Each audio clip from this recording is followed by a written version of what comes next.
Here's an essential question. How do we drive equity in the workplace using scientific insights and methods? In her talk, Creating Equity, Diversity, and Inclusion Programs That Change Behavior, Dr. Shelbie Sutherland will share how the best intentioned efforts can fail or even backfire, and will review how a BE approach shows you where to start and how to minimize failures.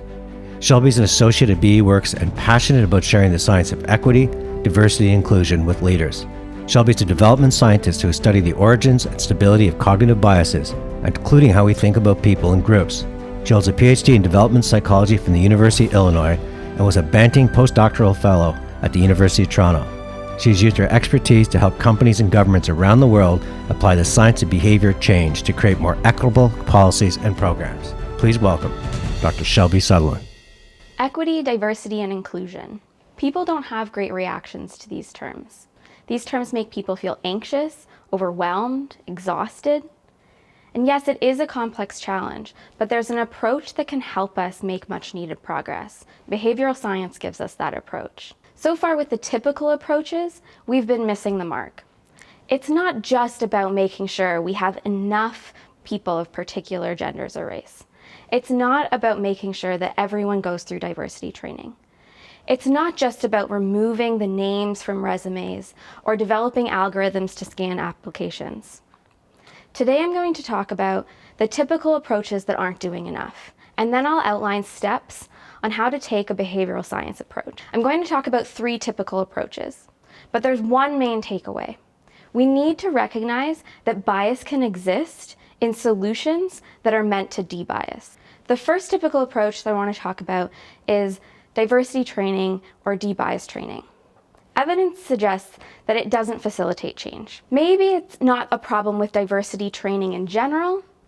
Maybe it's that we haven't designed them in the most ideal way, or we haven't implemented them in the most ideal way. With this in mind, some of the leading scientists in this area have developed their own training. Now, if there were to be an effective diversity training, I would place all of my bets on this one. They developed it and tested it in a global organization with over 3,000 of its employees. They found overall, on average, some attitude change among its employees, but no evidence of behavior change. Not even the top-tier diversity training program was able to drive behavior change. And that's why this approach falls under the category of typical approaches that aren't doing enough. Attitude change is nice, but we need behavior change to drive equity, diversity, and inclusion. Another common approach is blinding resumes. By blinding, I mean taking off the names and other identifying information that could bias someone's evaluation of the candidate. Now, yes, blinding resumes or applications can reduce bias, but remember, bias can still exist in solutions that are meant to de-bias. In fact, blinding applications has even been shown to backfire. In one study, they blinded applications in an attempt to increase the number of women being selected for senior leadership positions. And instead, they found that the blinded applications resulted in fewer women being selected. Perhaps, when evaluators saw no names, they put their guards down and stopped looking out for other areas of bias that might come into play. And the last approach that I want to talk about that isn't doing enough is the use of algorithms in AI. Several companies have tried to take the human out of the decision-making process, and in turn hoping to remove the bias with it. The issue is that people create the algorithms, and the data that's used to train the models can be biased. A very large tech company experienced this problem firsthand. Their AI recruiting tool used past decisions to train itself to ultimately prefer male candidates. Now, I'm not saying that diversity training, blinding resumes, leveraging AI are bad things to do. They just aren't doing enough. And the reason is bias can exist in solutions that are meant to de-bias. Here are where some of those negative feelings around equity, diversity, and inclusion can come into play. This evidence can leave us feeling hopeless. And again, it isn't easy, but it's possible to improve at a much needed faster pace if we follow the behavioral science approach. First, we need to consider the psychological and behavioral barriers by all of the different players involved. and then accurately measure them and how tackling those barriers drive key outcomes.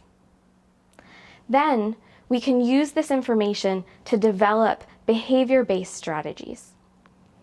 If we know the barriers and the outcomes, then we can go to the scientific literature to help us develop strategies that are evidence-based. Now, these strategies, they're going to need to be multi-pronged. We're not going to find a magic pill that's going to take care of all of the barriers and biases and outcomes that we want to drive.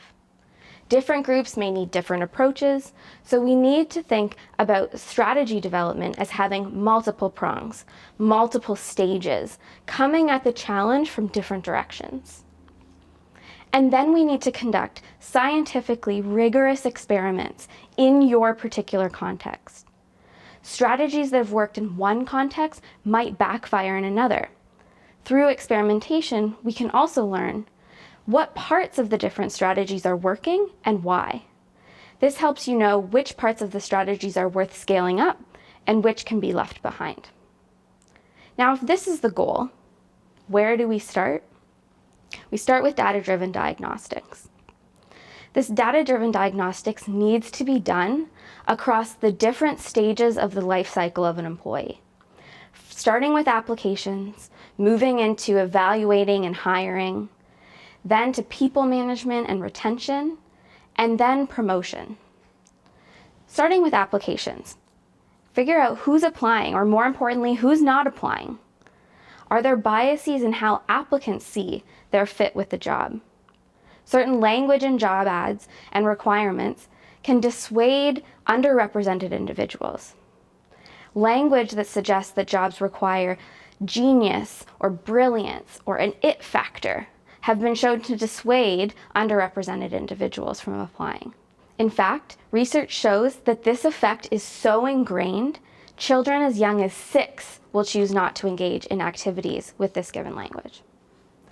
Equity, diversity, and inclusion programs, they tend to focus on the psychology and behavior of individuals that are part of the majority group. But equally important is the psychology and behavior of individuals of the underrepresented groups. Moving from application into evaluation and hiring, rather than identifying what the best credentials might be, what we need to do is measure what's required to succeed at the job. We do this at BEworks internally, and we've developed measures for sales positions through hire metrics. Now, people management and retention. We've developed measures for factors shown to improve employee well-being and in turn retention and employee performance. These include psychological safety and a sense of belonging.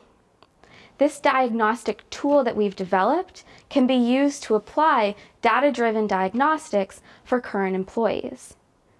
We can identify the key areas that you need to focus on so that the solution development is based on evidence and so that the solutions are more likely to make an impact on your overall equity, diversity, and inclusion goals. Finally, promotion.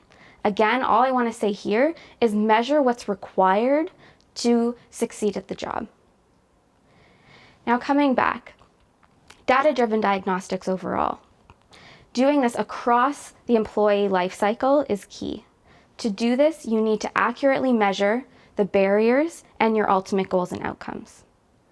Then your solution development can be based on that evidence. Your solutions and strategies are going to need to be multi-pronged.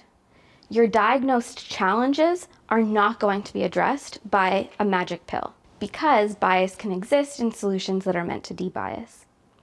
The strategies are going to have to come at the issues from multiple directions across different time points. Because, as was true with the examples that I described, well-intentioned solutions can backfire. So test small, measure the impact, and with that evidence, you can make a business case to scale up your strategies with more confidence. The challenge is complex. There isn't a single solution. But with the approach provided to us by behavioral science, we can make change.